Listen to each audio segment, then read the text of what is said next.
तो सूर्य और शनि के उपाय करने बहुत ज़रूरी हैं। तो माँ बगलामुखी की साधना अगर ये करवा सकते हैं, अनुष्ठान करवा सकते हैं।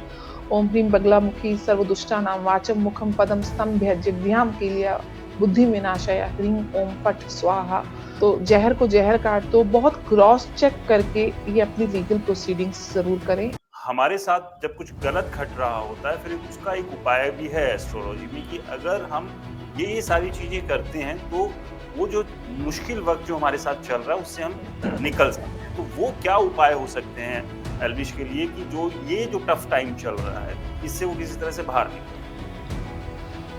देखिए एक तो सूर्य इनका लग्नेश और सूर्य क्योंकि सत्ता का कारक है, पावर का कारक है और सरकार का कारक है। दूसरी तरफ मंगल का देखना तो सूर्य के उपाय करने बहुत ज़रूरी हैं क्योंकि इनको फ़ेवर कहाँ से चाहिए? इनको फ़ेवर चाहिए सरकार पक्ष से, लीगल पक्ष से और कहीं न कहीं शनि को भी जज का कारक माना जाता है, तो लॉ एंड ऑर्डर से इनको एक रिलीफ़ चाहिए।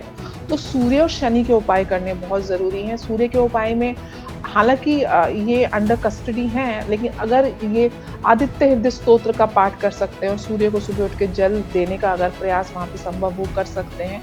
जैन के निमित्त इनके माता-पिता करें, बट बेस्ट तो ये कि ये खुद ही करें क्योंकि समस्या इनके साथ है, तो उसकी रेमेडी भी ये खुद ही करें, तो वो बहुत ज़रूरी है करना। और एक पूजा उपासना मैं ज़रूर बोलूँगी। माँ बगलामुखी की साधना कहा जाता है कि सारे ही जो संकट हैं, विघ्न हैं, उनका हरण करती है। तो माँ बगलामुखी की साधना अगर ये करवा सकते हैं, अनुष्ठान करवा सकते हैं।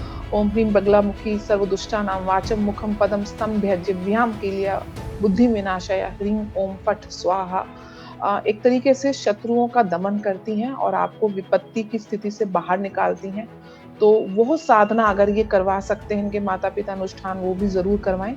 साथ में क्योंकि राहु का प्रभाव जो है अष्टम भाव में कभी भी एक जनरल कंडीशंस में इनकी लगन कुंडली में भी राहु अष्टम भाव में है और अभी प्रत्यंतर में भी बुध में राहु की जो प्रश्न कुंडली है दशा चल रही है। राहु का उपाय करना बहुत ज़्यादा ज़रूरी है।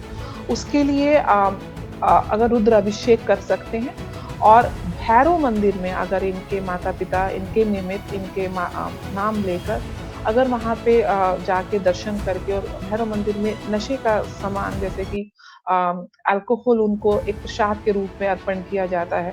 तो कहीं न कहीं विष को विष काटता है, तो ज़हर को ज़हर काटता है, तो उस प्रकार से क्योंकि शराब एक ज़हर ही है, तो ज़हर को वहाँ पे एक उस रूप में अगर दान किया जाए, भैरव मंदिर में अगर जाया जाए, तो प्रभाव कम हो सकता है। राज जी एक चीज़ समझिए कोई मैजिक नहीं होता है इन प्रभावों के माध्यम से, लेकिन जो एक बुरा टाइम है, उसकी इंटेंसिटी को हम कम कर सकते हैं और जब रास्ता निकलने में अभी भी मुझे लगता है 1 साल इनके लिए काफ़ी टफ़ है, इन उपायों से इनको रिलीफ़ मिलेगी, रास्ते मिलेंगे।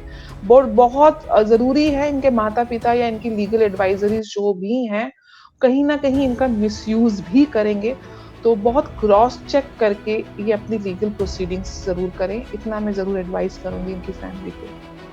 मतलब माता-पिता को ये ध्यान भी रखने की ज़रूरत है कि जो आस-पास इस वक़्त देखिए होता भी है कि जब एक होता है कि मुश्किल मजबूरी में लोग फ़ायदा उठाते हैं, आप उनको पता है कि they are well enough, they can afford well enough और इस समय संकट में आए हुए हैं, तो people take extra advantage in that condition और मिसलीड करने की क्योंकि आपको नहीं पता कि लॉ क्या कहता है, कौन से धाराएँ लगा के आप सेव हो सकते हैं।